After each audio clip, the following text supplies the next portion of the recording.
At the start of the First World War, a number of factories across America employed hundreds of young women to paint luminous items such as watches and compasses. The young women were hired for the well-paying painting jobs because their small hands were well suited for the exacting, detailed work.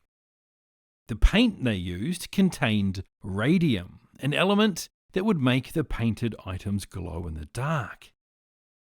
Radium had been discovered just 20 years earlier by Marie Curie and was considered to be a miracle element, even being used in products such as toothpaste and cosmetics.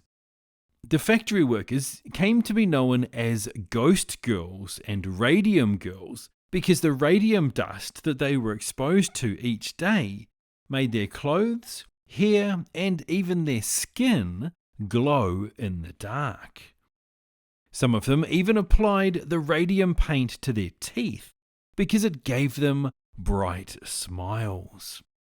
In order to prepare the brush to paint the tiny dials, the woman would use their lips to bring the brush to a fine tip. Of course, what they didn't know was that they were slowly poisoning themselves by ingesting the radium. Repeated exposure to radium is extremely dangerous, usually deadly. And that's exactly what happened to the radium girls. In growing numbers, many of them became deathly sick before going on to die a horrible death. The manufacturers denied that there was any connection between their workplaces and the deaths.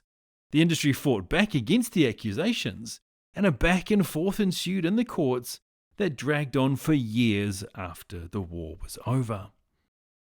The issue wasn't finally settled until 1938, when a former radium worker named Catherine Wolfe Donahue successfully sued the Radium Dial Company over her illness. Despite the horrible way they were treated and the tragic way many of them died, the legacy of the Radium Girls can be felt down to our modern day. Donahue's win was among the first in which a company was held responsible for the health and safety of its employees.